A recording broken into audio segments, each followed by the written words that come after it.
Yang ngomong itu bukan Ustadz Ucup Mansur. Ustadz Yusuf Mansur itu orang soleh, walaupun karena dia 01 antum nggak suka kan? Saya tahu kok antum nggak suka dia.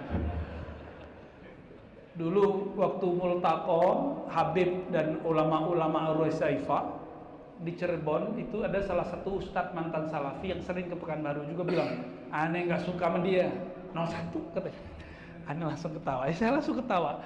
Waduh, sensitif sekali hari ini ya. Terlepas dari masalah itu, saya nggak ngikut ustadz itu, saya ikut hadis aja. Man ra'ani fil manam fasayarani yaqzatan. Hadis sahih. Siapa yang bermimpi bertemu aku akan melihat aku dalam keadaan jaga. Maka kalau benar antum dulu pernah mimpi ketemu Nabi, pasti sebelum wafat akan melihat Nabi dalam keadaan nyata. Namun gak usah cerita ke banyak orang, cerita kepada orang yang mengerti.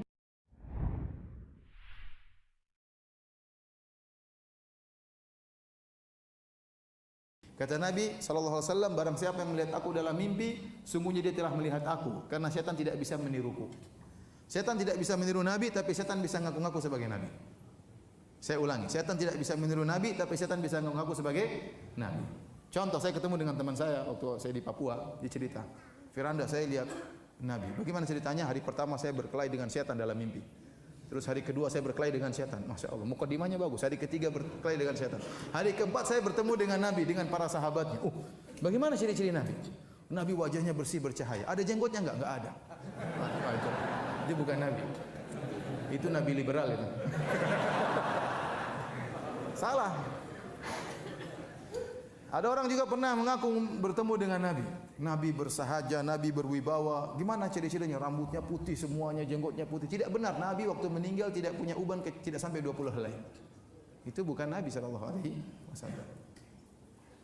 Nabi tidak pernah punya rambut sampai putih seperti itu. Enggak pernah. Itu berarti bukan Nabi SAW. Oleh karena di zaman sahabat, kalau ada orang mimpi ketemu Nabi, datang kepada sahabat. Datang, wahai sahabat, saya mimpi ketemu Nabi. Kata sahabat tersebut, sifli ma ra'ait. Sifatkanlah apa yang kau lihat dalam mimpimu.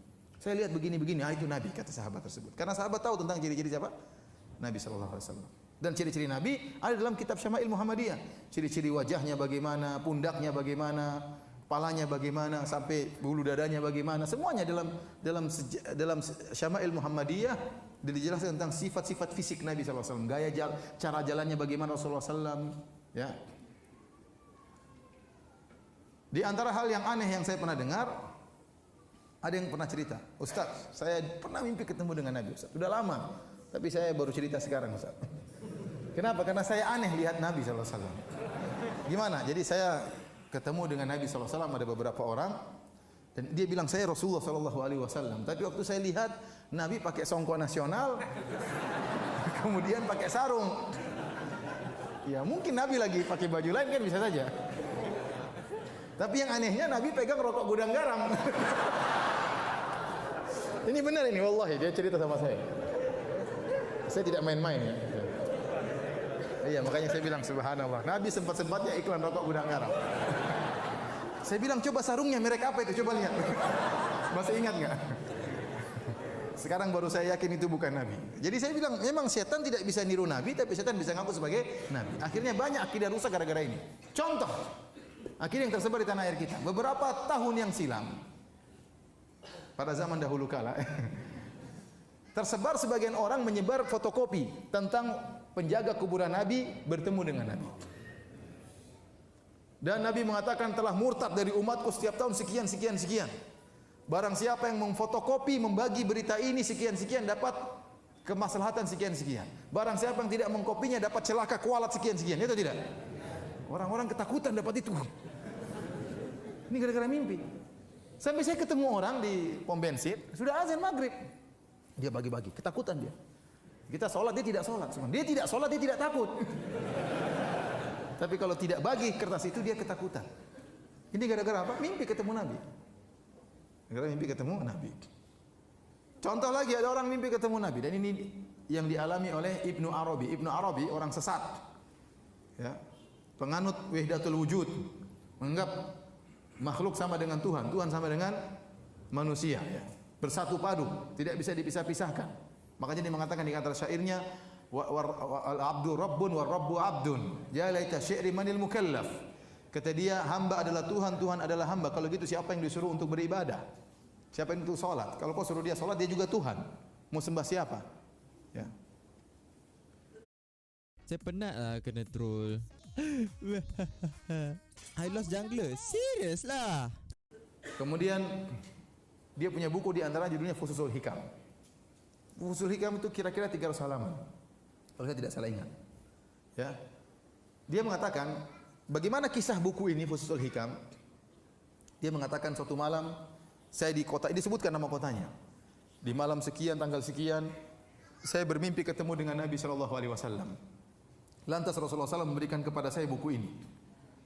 Wahai Ibnu Arabi, riwayatkanlah buku ini, sebarkan kepada manusia. Maka saya pun sebarkan buku ini. Buku inilah yang ada di hadapan Anda.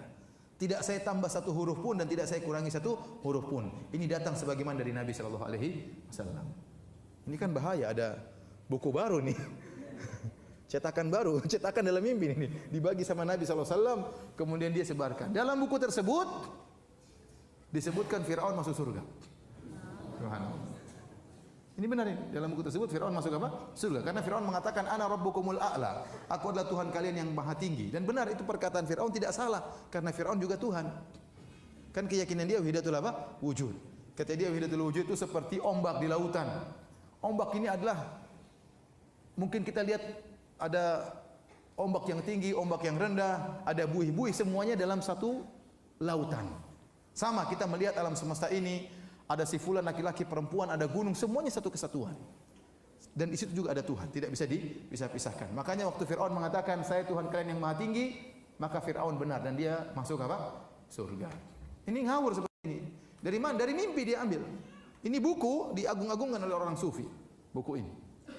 Karena berbicara tentang ini, tentang hakikat, tentang macam-macamnya. Ya. Antum bayangkan masuk akal atau tidak? Dia bangun tidur, Nabi kasih buku berapa? 300 halaman. Apa dia langsung pegang buku? Kan enggak kan? Berarti dia bangun langsung dia catat. Iya tidak? Berarti mimpinya lama atau tidak? Mimpinya lama kan? Baca 300 halaman mimpinya lama itu. Ya kan dia tidak bangun dia pegang buku kan tidak kan? Berarti waktu dalam mimpi dia baca. Satu hafalannya kuat, baca, begitu bangun dia catat. Luar biasa. Oleh karenanya tidak boleh menjadikan mimpi sebagai dalil. Karena kita jadikan mimpi sebagai sumber akidah, berarti agama ini belum sempurna. Berarti ada perkara yang Nabi tidak tahu dan para sahabat tidak tahu, baru kau diberitahu sekarang. Ya, ini tidak, tentunya tidak benar. Ya.